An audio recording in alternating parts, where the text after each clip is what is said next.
Hey everybody, welcome back to Why Not RV. I'm Chris, and today we're going to talk about car generator.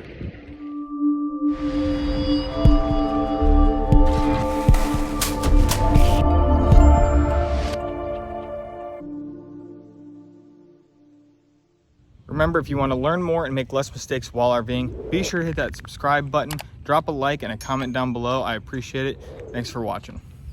So again, I'm here at the 2023 Hershey RV show, and I found this amazing product that is going to offer a extreme perfect solution for thousands, tens of thousands, hundreds of thousands of people. So I hope that this gets out there because this product is an answer to so many people's problems.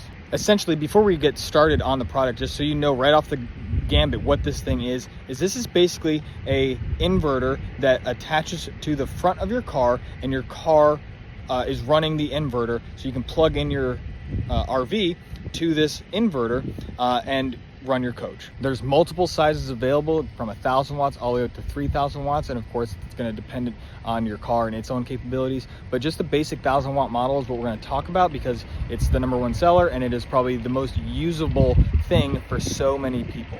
With a 1,000 watt inverter that's not permanently installed in your RV, that's not this big huge thing, it's just a simple little it's like 8, 10, 12 pounds, something like that, very lightweight, easy to hook up, and now you have power to your RV overnight, during the day, whatever the case is. Whether you're watching TV, you need to run a CPAP overnight, this is a perfect simple solution.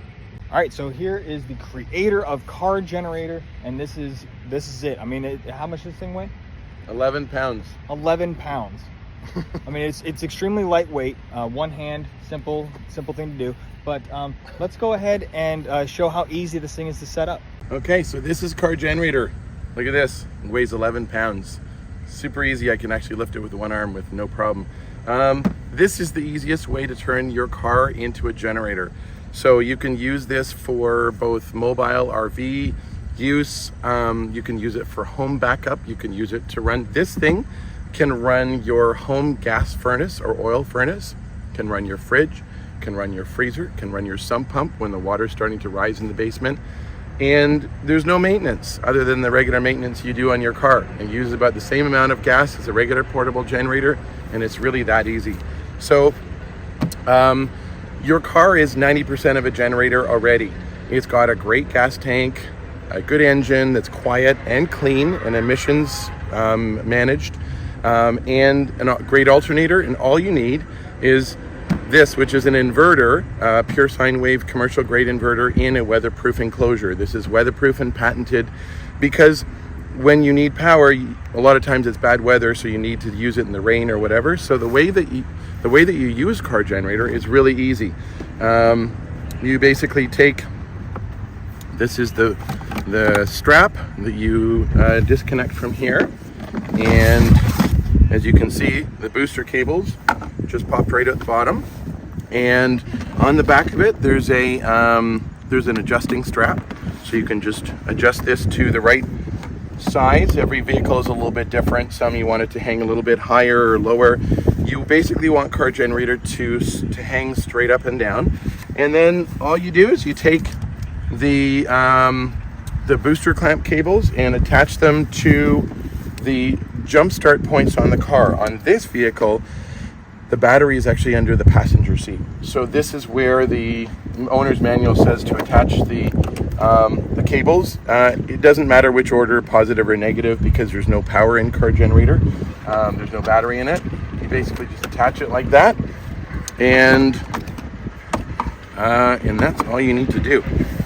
And this is the car generator, and then inside you'll see just regular style home type outlets. If you have our 2,000 watt model, it's got a 20 amp plug in it. If you have our 3,000 watt model, it's got a special 30 amp twist connector. And that's how easy it is to hook up car generator. This is the car generator quick connect system, and it's got booster clamps on that you can use. You can just attach to your jump start points in your vehicle or your battery. But the quick connect is really cool because you can disconnect that, and then inside your vehicle, as part of the quick connect system, we provide a a heavy duty cable. It's got a little rubber cap on it. And all you do is you go like that, and it makes it very easy. You don't need to worry about booster clamps or anything else. And now you've got power. And what's even cooler about it is with Quick Connect, you can kind of just lower the hood like this, and it's very neat and tidy. And this is very weatherproof now. You could rain, snow, whatever you want, and it's just a really simple way. The car generator Airstream edition, we also have a regular car generator. It's available on both of those models, and that's pretty much it. So the install of those quick connects, okay, it's very simple, very simple. Couple bolts depending on the model of vehicle and where exactly it's going to go, but that's going to give you a extremely direct contact, most surface area, and that's when you can get into the 1500 and 2000 and 3000 without worrying about heat. Now even so, even at the 1000 watt, if you do that and you have that set up, because you're using it all the time, right? If this is just emergency deployable, you don't need to do this. But if you're using this all the time, you do the quick connect setup, you have those cables in there, and now it's just a quick little plug in. I mean, it can't be more simple than that. Absolutely. And in fact, on our 1500 watt and above, it's only quick connect. You can't use booster clamps with that because the power won't transfer properly. Right, there's gonna be too much heat at just these tiny little connections. But perfectly safe on the 1000 watt model, but on 1500, 2000, and 3000, you need to use the quick connect system to do that. Okay, so a lot of people ask, how do you connect a car generator to your RV?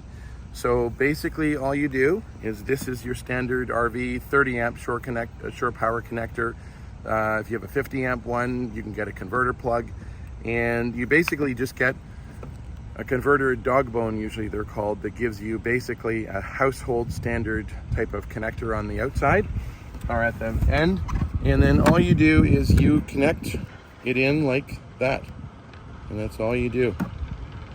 And that is how you connect up car generator, and then you plug that into your rig. And what's cool about it is it will charge your batteries in your RV exactly the way the factory intended them. The right charge rates, all of the float stages, whatever, all the complicated stuff that you need to do, it'll charge it perfectly. But all of your outlets in your RV will light up as well. So they're all active. You can plug phones into there, laptops to charge them, CPAP makers, whatever you need, you can plug it in there, and all your outlets are active. And especially if you don't have an inverter already in your camper, your trailer, you don't need one in this case. Just use car generator and it'll light up all those outlets, and you can charge it, run it for a couple hours, everything's filled up again, and then have a great day, and that's all.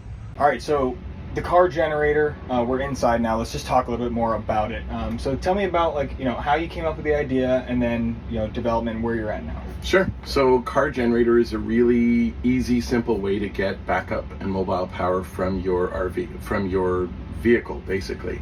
So it's really simple. It starts at just 11 pounds. It weighs 11 pounds, so anyone can use it. When you need power, you basically just take it and you hook it up to your vehicle, and you run an extension cord in, and you've got power, and that's it. So how it started for me, I'm a bit of a serial entrepreneur. I ran a tech company for 20 years. I sold it. My wife and I bought an Airstream.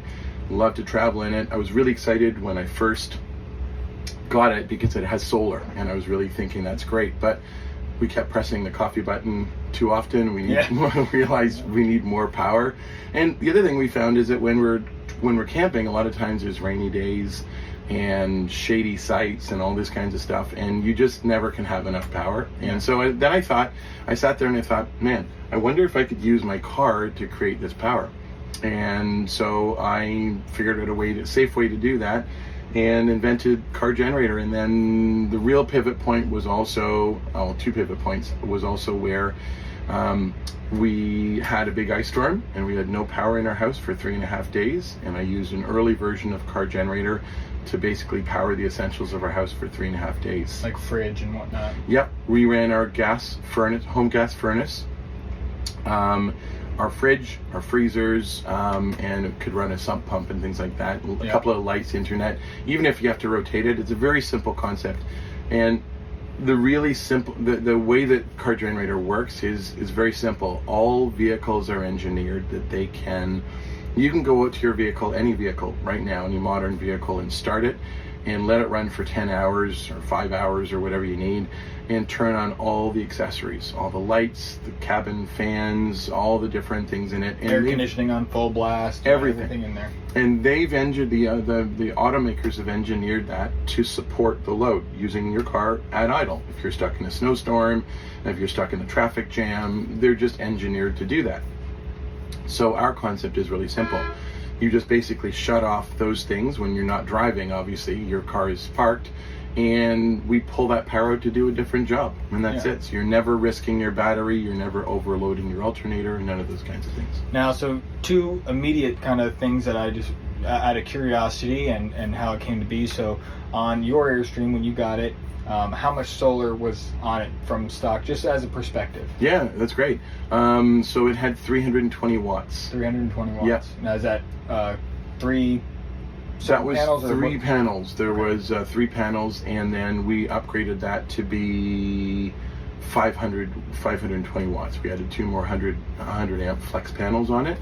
But even then, like the number of times that I just have found as we've traveled that, you know, it's just really surprising how many times you're in shady sites or whatever. Very often campgrounds are designed with shady sites to keep RVs cooler. They are. So then your solar, it's like, hey, can I get put in a sunny site? You know, otherwise you're not really using it. And but again, even so, at the 300 to 500 range, even upwards of 800 watts of solar on a 30-foot RV Airstream, 800 watts is pretty significant for roof space. So a much simpler solution is 1,000 watts, and it's consistently 1,000 watts, right? 1,000 watts up on your roof, or 800 watts up on your roof. You can get 800 watts midday for an hour or two in midsummer, but realistically, the overall, you know, throughout the day, you're not getting 800 watts all day long, right? You're getting 200 in the morning, then you get 300, blah, blah, blah, blah, blah. Yeah. But you start this up, you get it plugged in, and you're instantly getting 1,000 watts into your trailer. Whether that's exactly right. Set up for, hybrid inverters like what you and I have, or if it's just, well, I want to run my coffee maker, so I just get this on, run an extension cord. You don't need to necessarily plug it in through the RV. You can still go that route, but you can also just run an extension cord, and it's just simple and easy and quick for a lot of people. It is. The other thing that's interesting is that a lot of times people may not even have solar. A lot of people don't have solar. They only have 1 or 2 basic panels that came from the factory. You know, sometimes they rush out and they buy portable solar, which is great, but you know, to get the equivalent of this this is watts. 11 pounds, which is 1,000 watts. The equivalent of this is 10 big 100-watt panels, which not only you got to wrangle them, you got to store them, you've got to hopefully no one takes them away while they're out. You got to babysit them in the day to make sure that they stay in the right direction. It's a lot of work for, you know, and maybe you'll get 1,000 watts, maybe you'll get 500, 300, whatever it is. This is just consistently 1,000 watts. Just start your vehicle and it's at night, day or night. The one interesting thing is that a lot of times when you need power the most in an RV is not necessarily a beautiful sunny day. It's actually when you're stuck in a campsite and it's raining and, you know, you're there and you need to work on your computer or you want to watch TV indoors, and that's exactly where car generator comes into the picture, because this is fully weatherproof. This can be out in a monsoon rain, we have videos shot where you take a full shower head and you aim it right on this thing, and it's fully weatherproof. It's patented to be both weatherproof, rainproof, and also ventilated, because that's the biggest key with ventilation and anything electrical, as a lot of my viewers know, is it generates heat, and extra heat, built up heat, is what then kills your electrical components. It does. So you were telling me a little bit earlier, but talk about the ventilation in here, of how you're getting heat to escape out of this casing. Yep. So this is, some people look at this and they say, wow, it's a 1,000-watt inverter in a plastic box. Well, it's a very carefully engineered plastic box that has a very specific purpose.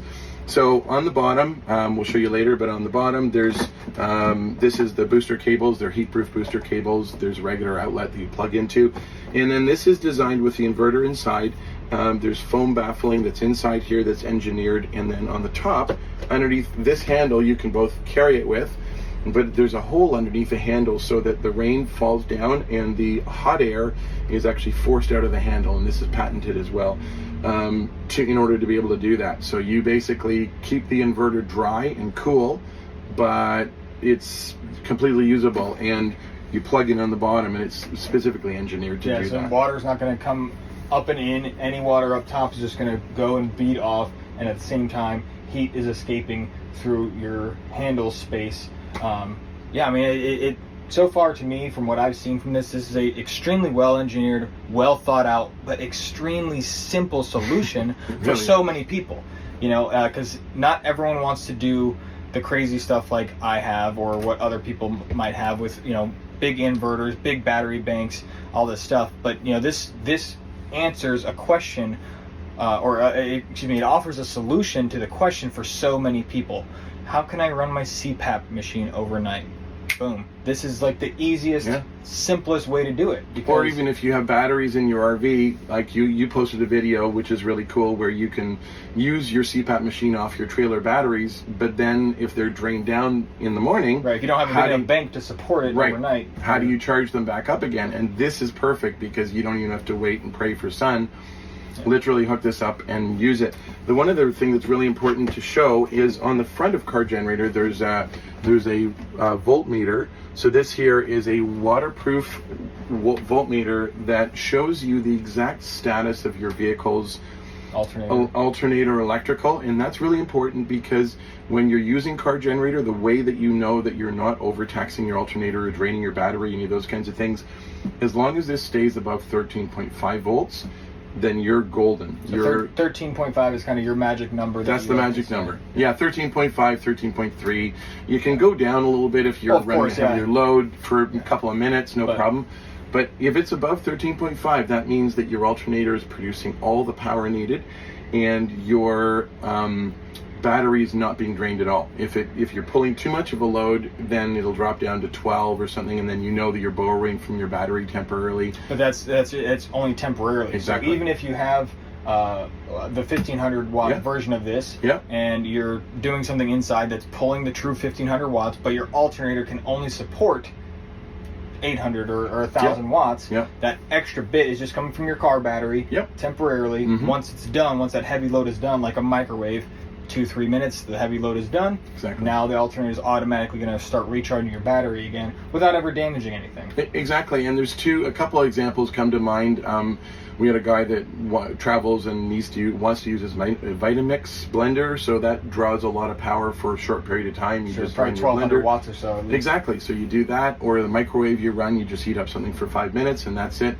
And a little trick that we've told people as well is if you want to get more power of your alternator for that short period of time, if you go and sit in your car seat and in the driver's seat and you just press the accelerator pedal to bring it up, the RPMs up to about halfway, you'll get full power from your alternator, and most vehicles have 150, 175, 200 amp alternator easily.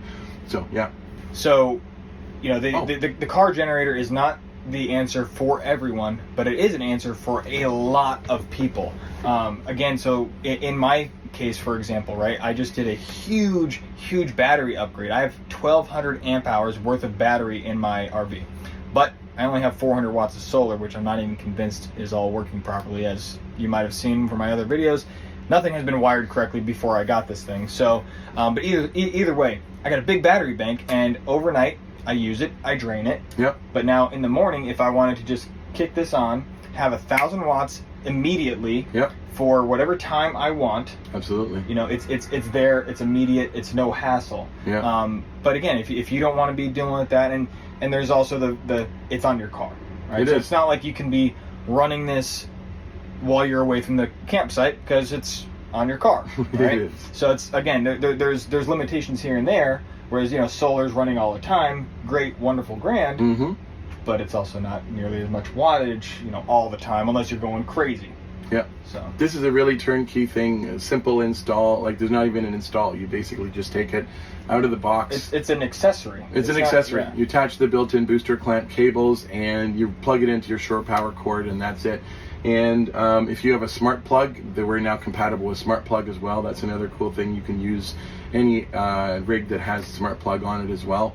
The one other big thing about car generator, which is cool, is when you plug car generator, when you start your vehicle and you plug it into your shore power cord, two things happen. Your batteries charge perfectly, just like they came from the factory, just like your trailer manufacturer intended it.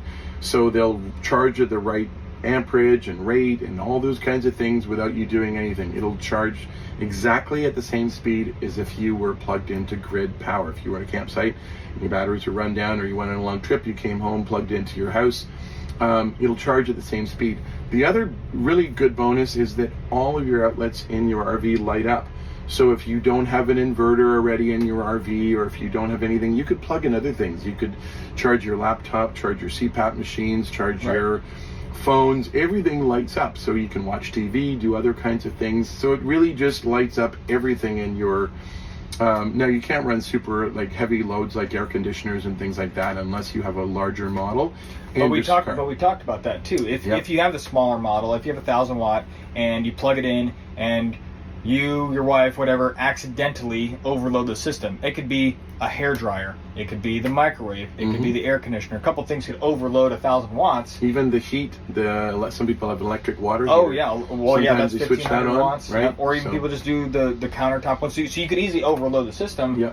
But these inverters are built with an overload, so it'll just shut off and not damage anything. So it's okay. The worst thing that's going to happen is you're going to lose power inside. Again, you're like, oh crap, we overloaded the car generator. Yeah. And now, does it have a self reset after it comes back down, or do you have to do a disconnect? No, you actually go out and you just shut it off and switch it back on again. Okay, so you got to It's kind of a safety thing as well, so Absolutely. that you know that that it's actually that you've overloaded, and then you just go out and shut it off and switch it back on again. Now, so for the RV market, this is a huge thing, a great product. But the nicest thing that I foresee with it, especially with my job, as a lot of my viewers know, I'm a catastrophe insurance adjuster, and in catastrophes, people need generators. They do. And it's not that hard to run your fridge and a couple other essentials off one of these things. So instead of having a big, huge, bulky generator that then you need gasoline for, and you're sitting in the gasoline lines with everyone else, absolutely, you can run this off your car, and your car's gonna have a lot more gas than a gas generator. It does, and that's actually a really important thing. Sometimes people worry about, oh my goodness, how much gas will it use, and does it use a lot of gas, and will my car run out of gas? Well, the truth is,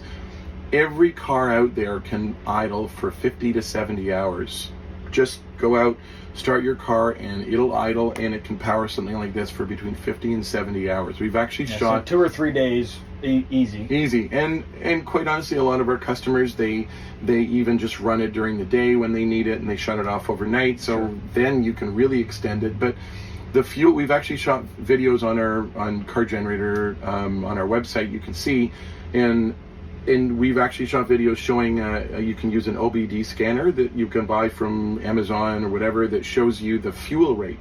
And you can actively see, we've got a 3-liter diesel, you can see as an example, it uses about 1/3 of a gallon per hour running 1,000 watts. So just so people know, the likelihood of you running out of gas, running it even continuously 2.5 days, you just go out and look at your gas gauge. It's not that hard once to or go twice. out and just It's check not your that car. hard. It's not that hard, but it really doesn't. In an actual use, when you're RVing and camping, if you're the kind of person that needs a generator and you want, I was at a rally last weekend at an event, a trailer and RV event. And there is a couple there that had a 7,000 watt generator in the back of the back of their F-250, and they actually it took powering 2 campers. No. Yeah, it took 3 guys to lift that beast out. And yes, you can run everything, but really, do you really need to? So to a lot of other people, they just want a simple way to recharge. Yeah, and again, that's the thing. This isn't the solution to run your air conditioning. Nope. Now you do have the big versions. We got 1,500 watts available, 2,000 watts available, and 3,000 watts available. We do. But with that first things first is you need to make sure that your vehicle can handle that, your alternator can handle that, Yep. that power consumption. Yep. And then from there, now it's a little bit more of a complicated install, but it's still extremely simple. I'll put some videos of how we can do that kind of install. Very, very simple to do, but it's not just the clamp on, easy and done. Yeah. But that's how you get the 3,000 watts. You do. And the really easy, I'll just provide a little tip for your viewers. The really easy way to do it is if you call your vehicle dealer and hit the parts department, give them your phone number, they will look up your vehicle and they'll tell you exactly for your vehicle, build, model, trim level, everything, they'll tell you exactly what alternator is in your vehicle.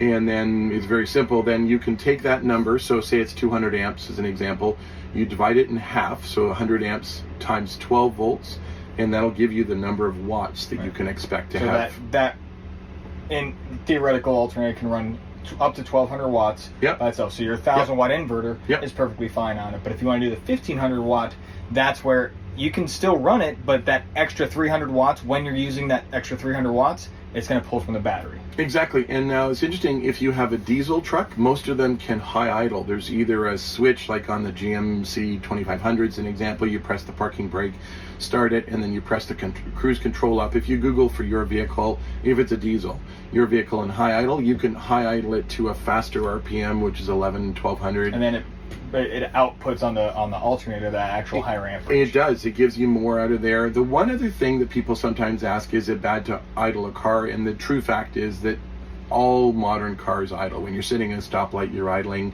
So